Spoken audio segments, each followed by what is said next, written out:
इसरो ने शुरू की ताबड़तोड़ सैटेलाइट लॉन्चिंग। रविवार सुबह एक साथ लॉन्च होंगे 19 सैटेलाइट। अंतरिक्ष जगत में लगातार भारत का झंडा बुलंद कर रहा इसरो अब कोरोना से उबरकर नया आयाम छूने की ओर बढ़ रहा है। बिना टाइम गंवाए इसरो एक के बाद एक मिशन लॉन्च करने वाला है और इसका आगाज हो रहा है साल 2021 के पहले अंतरिक्ष अभियान से, जो रविवार यानी कि 28 फरवरी को PSLV C51 के जरिए 19 सैटेलाइट की लॉन्चिंग करेगा। इस अभियान की उल्टी गिनती शनिवार को आंध्र प्रदेश में श्रीहरिकोटा स्थित सतीश धवन केंद्र से शुरू हो गई है। PSLV 51 PSLV का 53वां मिशन है। इसके जरिए ब्राजील का एमेजोनिया 1 सैटेलाइट भी भेजा जाएगा। PSLV C51 में 637 किलो के ब्राजीलियाई उपग्रह एमेजोनिया 1 समेत 18 सैटेलाइट्स भी अंतरिक्ष में भेजे जा रहे हैं। इनमें से 13 अमेरिका से हैं, साथ ही 4 उपग्रह इन स्पेस से हैं। इनमें से 3 भारतीय शैक्षणिक संस्थानों के यूनिटीसैट से हैं। वहीं एक सैटेलाइट सतीश धवन सैटेलाइट को स्पेस किड्स इंडिया ने बनाया है। निजी क्षेत्र का पहला उपग्रह सतीश धवन सैट पहली बार नासा की तर्ज पर भगवद गीता, प्रधानमंत्री नरेंद्र मोदी की एक तस्वीर और 25,000 भारतीय लोगों का नाम लेकर अंतरिक्ष में पहुंचेगा। इस सैटेलाइट को बनाने वाली कंपनी स्पेस किड्स के मुख्य तकनीकी पदाधिकारी रिफत शाहरुख के मुताबिक 3.5 किलोग्राम वजनी इस नैनो उपग्रह में एक अतिरिक्त चिप लगाई जाएगी। इस चिप में सभी लोगों के नाम होंगे। इस नैनो सैटेलाइट को भारत के अंतरिक्ष कार्यक्रम के संस्थापक के नाम पर ही रखा गया है। स्पेस किड्स का मकसद इस मिशन के जरिए छात्रों के बीच अंतरिक्ष विज्ञान को बढ़ावा देना है। अंतरिक्ष में तैनात होने वाला ये nano satellite space kids India का पहला उपग्रह होगा।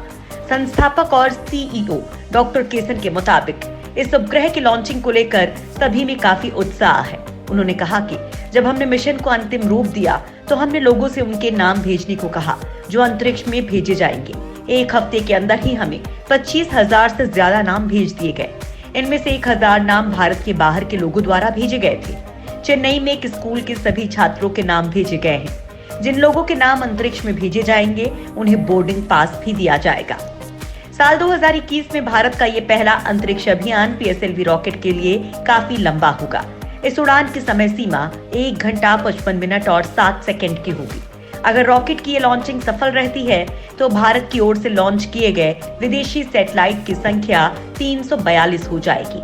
Polar satellite launch vehicle PSLV 51 ISRO की वाणिज्य इकाई न्यू स्पेस इंडिया लिमिटेड का पहला कॉमर्शियल मिशन है, जिसे श्रीहरिकोटा से 28 फरवरी सुबह 10:24 पर लॉन्च किया जाएगा। हालांकि मौसम की स्थिति पर भी निर्भर करता है। अभियान की उल्टी गिनती शनिवार सुबह 8:54 पर शुरू की गई। इसरो ने बताया कि एमेजोनिया 1 उपग्रह की मदद से अमेज़न क्षेत्र में वनों की कटाई और ब्राजील में कृषि क्षेत्र से संबंधित अलग अलग एनालिसिस के लिए यूजर्स को रिमोट सेंसिंग डेटा प्रदान कर मौजूदा संरचना को और भी मजबूत बनाने का काम किया जाएगा। भारत और ब्राजील ने अंतरिक्ष प्रोग्राम को लेकर एक बड़ी डील की है। इसके तहत ये लॉन्चिंग हो रही है और अब इसरो ने अपने ढीले चल रहे अभियानों को भी गति देने की ठानी है, क्योंकि कोरोना के कारण करीब 10 लॉन्च डिले चल रहे हैं। इसरो वैज्ञानिक फिलहाल दिन रात आदित्य L1 मिशन पर जी जान लगा रहे हैं, जो भारत का सूरज तक पहुंचने का मिशन है। वहीं इसरो चंद्रयान 3 और गगनयान मिशन पर भी पसीना बहा रहा है। इतना ही नहीं, इसरो का सबसे धांसू सैटेलाइट GSAT-01 लॉन्च के लिए तैयार है। GSAT-01 को पिछले साल मार्च में लॉन्च किया जाना था, लेकिन तकनीकी दिक्कतों का हवाला देकर इसे रोक दिया गया था। वहीं ISRO small satellite launch vehicle यानी SSLV और रीयूजेबल लॉन्च व्हीकल का परीक्षण भी जल्द करने वाला है। साथ ही भारत के मानव मिशन यानी गगनयान के लिए भी पहली लॉन्चिंग इसी साल दिसंबर में की जाएगी।